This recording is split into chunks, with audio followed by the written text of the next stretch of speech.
हम्म,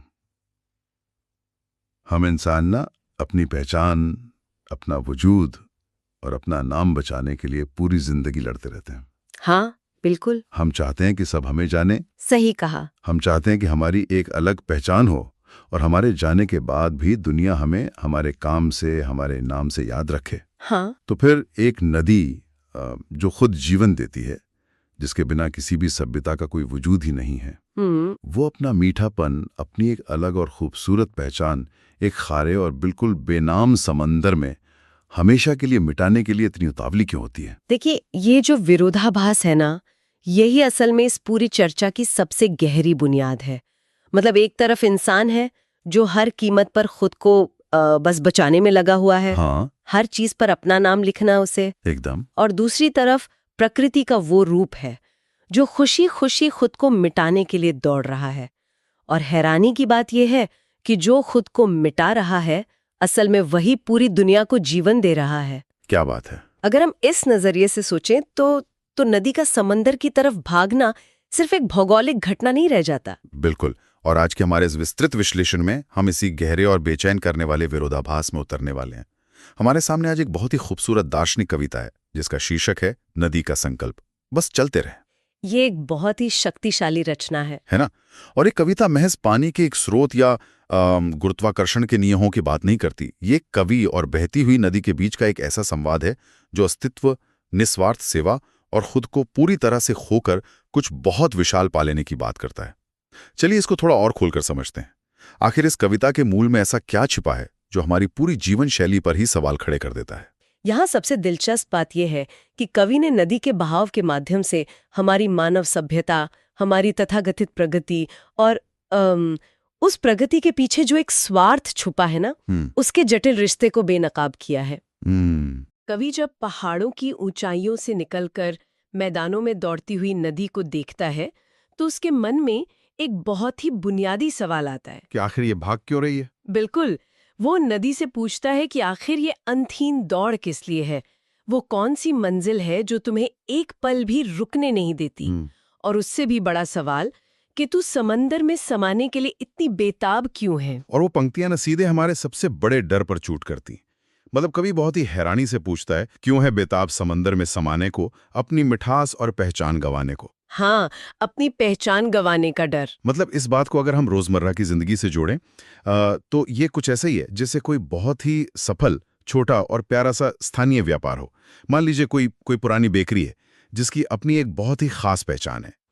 लोग उसे उसके नाम से जानते हैं। हाँ, उसकी एक अलग मिठास है, एक विरासत है। और फिर एक दिन वो व्यापार अपनी पूरी पहचान मिटाकर, अपना बोर्ड हटाकर किसी बहुत बड़ी नामहीन बहुराष्ट्रीय कंपनी यानी एक मल्टीनेशनल कॉरपोरेशन में मिल जाए जो उस खारे समंदर की तरह है। बहुत ही सटीक उदाहरण है ये। है ना? कोई अपना वजूद, अपनी वो खासियत, अपनी वो मिठास क्यों खोना चाहेगा? मुझे लगता है कि आम इंसानी नजरिए से ये तो अपनी हार मान लेना हुआ। देखिए, आपकी ये जो स्थानीय व्यापार वाली तुलना है, ये इस डर के बाहरी रूप को बहुत अच्छे से समझाती है। लेकिन अगर हम इस तुलना की गहराई में जाएं, तो इंसान और नदी की प्रेरणा में एक जमीन आसमान का फर्क नजर आता है। वो कैसे? एक व्यापार जब किसी बड़ी कंपनी में मिलता है या अपना विलय करता है, तो उसके पीछे का मुख्य लक्ष्य मुनाफा होता है या फिर बाजार में टिके रहने की मजबूरी होती है। हाँ, जाहिर है, पैसों के लिए करते हैं वो। बिल्कुल, वो अपनी किसी निजी फायदे के लिए अपनी पहचान का सौदा करता है। लेकिन कवि जब नदी को समंदर की ओर जाते देखता है तो उसे समझ नहीं आता कि नदी का इसमें क्या मुनाफा है। क्योंकि समंदर तो खारा है। हाँ, और नदी के पास अपना मीठा जल है जो अमृत के समान है। एकदम सही। खारेपन में अपने मीठेपन को मिलाना, और वो भी बिना किसी शर्त के, ये कोई समझदारी का सौदा तो बिल्कुल नहीं लगता। कवि के मन में जो सवाल उठ रहा है वो दरअसल हमारा अपना मनोवैज्ञानिक डर है। मतलब इंसान का डर। हाँ, इंसानी फितरत में अपनी स्वतंत्र पहचान खोने का डर सबसे गहरा और सबसे आदिम डर होता है। हम हर चीज को मैं और मेरा के दायरे में देखते हैं। मेरी जमीन, मेरी सफलता, मेरा नाम। हाँ, हम उस मैं के इर्द गिर्द एक बहुत मजबूत दीवार बना लेते हैं। बिल्कुल। और कवि उसी इंसानी नजरिए से, उसी चश्मे से नदी को नापने की कोशिश कर रहा है। उसे लग रहा है कि नदी अपनी वो दीवार अपनी वो स्वतंत्र पहचान क्यों तोड़ रही है? अच्छा, मतलब कवि अपनी असुरक्षा और अपने डर को नदी के इस बहाव पर थोप रहा है। वो ये समझ ही नहीं पा रहा है कि कोई चीज मैं से बाहर निकलकर भी कैसे सोच सकती है। एकदम सटीक। जो चीज इंसान के लिए सबसे डरावनी है, यानी अपना वजूद खो देना, वही चीज नदी के लिए एक परम लक्ष्य कैसे हो सकती है? ये बात कवि की समझ से एकदम परे है। और यहीं से ना कविता एक नए मोड़ की तरफ बढ़ती है। सच कहूं तो इस मैं और मेरा वाले नजरिए से अगर हम आगे बढ़ें तो कविता एक और कड़वी सच्चाई की तरफ मुड़ती है। जब इंसान खुद को सबसे ऊपर रखता है तो वो अपने आसपास की हर चीज का सिर्फ अपने फायदे के लिए इस्तेमाल करना शुरू कर देता है। शोषण करना शुरू कर देता है। हाँ। कवि की नजरों में ये पहचान खोने का डर धीरे धीरे शोषण और लालच की एक बहुत खौफनाक तस्वीर में बदल जाता है। और वो तस्वीर तब उभरती है जहां नदी और इंसान का सीधा आमना सामना होता है। मतलब कभी नदी के किनारे बसे बड़े बड़े शहरों और हमारे समाज के बर्ताव को बड़े ही तीखेपन से उकेरता है। यहाँ बात अब सिर्फ दर्शन की नहीं रही है। हाँ, अब वास्तविकता की बात हो रही है। बिल्कुल। यहाँ बात समाज की उस क्रूर वास्तविकता की हो रही है जिसे हम तरक्की या विकास कहते हैं। और यहाँ पर कवि के शब्द सच में रोंगटे खड़े कर देने वाले हैं। वो कहता है, धरती के टुकड़े बिकते हैं शान से, शहर भी जाने जाते हैं तेरे नाम से। मतलब हम इतिहास की किताबें उठाकर देख लें, दुनिया की सबसे बड़ी सभ्यताएं, चाहे वो सिंधु घाटी हो, मेसोपोटामिया हो या नील नदी के किनारे बसा मिस्र हो। हाँ, ये सब नदियों के किनारे ही तो पनपी हैं। बिल्कुल। और आज के आधुनिक दौर में भी दुनिया के सबसे आलीशान और महंगे इलाके वो होते हैं जो नदियों के किनारे होते हैं। लेकिन इन पंक्तियों के तुरंत बाद कवि समाज के चेहरे पर एक तमाचा मारता है। वो कहता है, जो तरक्की के नाम पर जहर घोले जाती है। यह सच में एक कड़वा सच है। यहां मुझे सच में एक बात बहुत खटकती है और मैं पूरी तरह से कवि के सवाल के साथ खड़ा हूं। कवि अपनी हताशा में नदी से पूछता है, तू क्यों इनसे अपना हिस्सा न मांग पाती है? हाँ, ये एक बहुत स्वाभाविक सवाल है। मेरा भी यही सवाल है। अगर ये शहर नदी की वजह से आबाद हैं, जमीनें करोड़ों और अरबों में बिक रही हैं, तो नदी अपना हिस्सा क्यों नहीं मांगती? अगर कोई आपके नाम पर इतना मुनाफा कमा रहा है और बदले में तरक्की के नाम पर आपके अंदर सिर्फ फैक्ट्रियों का कचरा और जहर घोल रहा है, तो चुपचाप सब सहते रहना कहाँ की समझदारी है? क्या नदी को लगता है कि अगर वो विद्रोह करेगी या पानी देना बंद कर देगी तो लोग उसका पानी पीना छोड़ देंगे? मतलब क्या ये एक तरह का अंधा और कमजोर समर्पण नहीं है? देखिए, आपकी ये झुंझलाहट और ये जो कड़ा विरोध है, ये बिल्कुल स्वाभाविक है। और ये इसलिए है क्योंकि हम एक ऐसी व्यवस्था में पले बढ़े हैं जहां हर चीज का एक मूल्य होता है। हाँ, एक कीमत होती है हर चीज की। बिल्कुल। एक बाजारवादी सोच में ना हर चीज तौली जाती है। लेकिन आपके इस सवाल में ही एक बहुत बड़ी मानवीय धारणा छिपी है। वो क्या? यही कि ताकत का मतलब हमेशा पलटकर वार करना, शोर मचाना या अपना हक छीनना ही होता है। तो क्या चुपचाप जहर पीते रहना और बदले में कविता के शब्दों में सबकी प्यास बुझाना और पाप धोना, क्या ये असली ताकत है? आम भाषा में तो इसे बस उत्पीड़न सहने की आदत मान लिया जाएगा। मतलब ये तो ऐसा है कि आप किसी को अपना फायदा उठाने दे रहे हैं और फिर भी उसके लिए अच्छा कर रहे हैं। लेकिन इसे उत्पीड़न सहने की आदत कहना ना प्रकृति के काम करने के तरीके को ना समझने जैसा होगा। असल में इसके पीछे के उस तंत्र को समझिए जो इंसान और नदी को अलग करता है। नदी इसलिए अपना हिस्सा नहीं मांगती क्योंकि वो मूल रूप से गैर व्यापारिक है। गैर व्यापारिक? मतलब उसका कोई बिजनेस मॉडल नहीं है? एकदम। इंसान की हर क्रिया एक लेन देन या ट्रांजैक्शन पर आधारित होती है। हम सोचते हैं कि मैंने तुम्हें जीवन दिया, मैंने तुम्हारे शहर बसाए, तो बदले में तुम मुझे सम्मान दो, या कम से कम मुझे गंदा तो मत करो। हाँ, इंसान हर चीज का एक खाता रखता है। बिल्कुल। लेकिन प्रकृति और खासकर नदी के पास ऐसा कोई बही खाता नहीं है। पर सोचिए, अगर वो हिसाब रखने लगे तो क्या होगा? अगर नदी अपना हिस्सा मांगने लगे, अगर वो ये तय करने लगे कि किसे पानी देना है और किसे नहीं देना है, किसने उसमें जहर घोला और किसने उसकी पूजा की, तो फिर वो नदी थोड़ी रहेगी। बिल्कुल। तो फिर वो नदी कहाँ बचेगी? वो तो एक व्यापारी बन जाएगी ना, एक दुकानदार बन जाएगी जो अपने ग्राहकों को तौल कर सामान देती है। अरे हाँ, ये सोचने वाली बात है। अगर नदी हिसाब किताब रखने लगे तो उसका मूल स्वभाव ही खत्म हो जाएगा। उसका जो असीम होने का गुण है वो उसी दिन खत्म हो जाएगा जिस दिन वो लेन देन पर उतर आएगी। यही वो बारीक अंतर है जो कवि की हताशा का जवाब है। नदी का मौन और उसका लगातार बहते रहना हमारे भीषण शोषण के बावजूद उसकी गरिमा को बनाए रखता है। वो इंसान की तरक्की के उस जहर से भौतिक रूप से दूषित जरूर हो सकती है, उसका पानी मैला हो सकता है, लेकिन उसका जो देने का स्वभाव है, जो उसकी आत्मा है, वो कभी दूषित नहीं होती।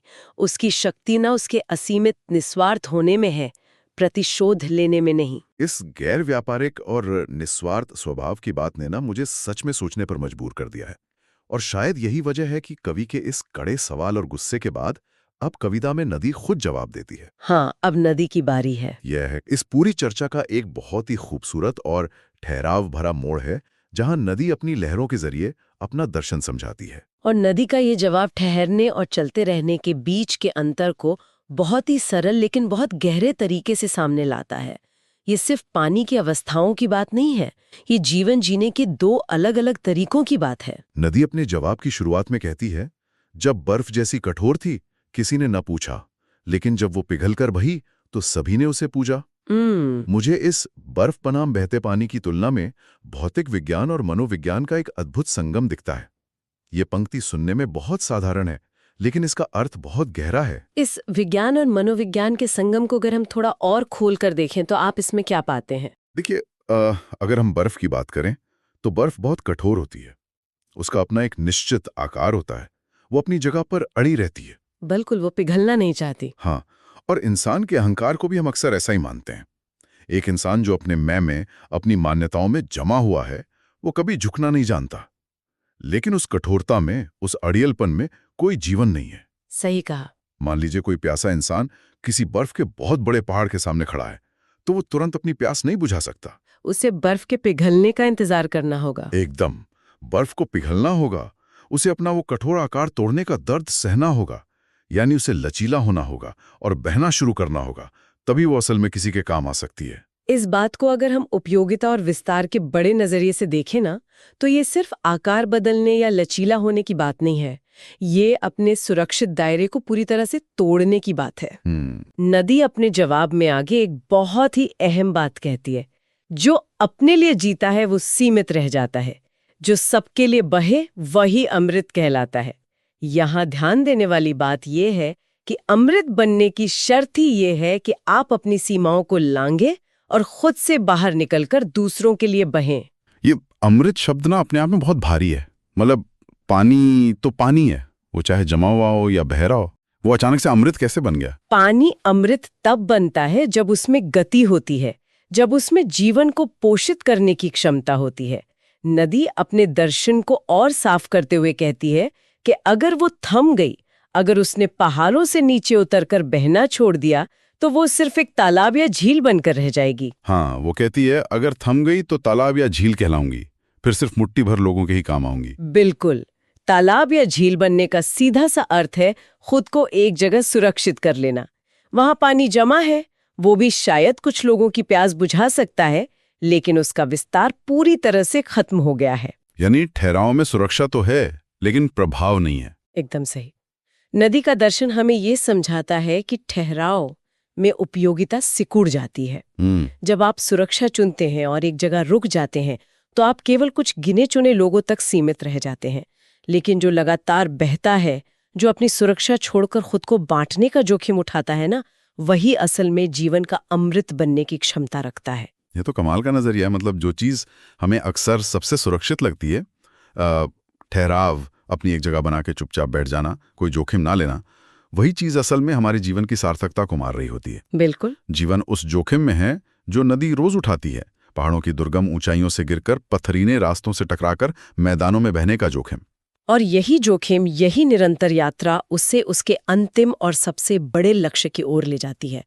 कविता का ये अगला हिस्सा वास्तव में एक चरम बिंदु है, एक ऐसा क्लाइमैक्स है जहां नदी के इस दृढ़ संकल्प की पूरी तस्वीर हमारे सामने आती है। हाँ, क्योंकि अब तक हमने ये तो देखा कि नदी बह रही है, वो जोखिम उठा रही है, लेकिन उसकी मंजिल का असली सच क्या है, वो अब जाकर खुलता है।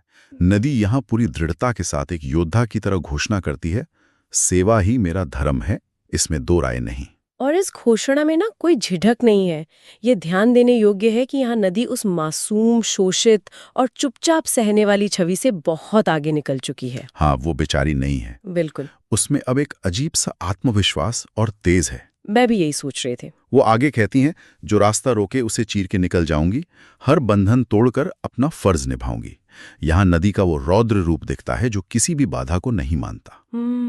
ये कोई कमजोर आवाज नहीं है। एकदम नहीं। ये एक ऐसा संकल्प है जिसे कोई रोक नहीं सकता।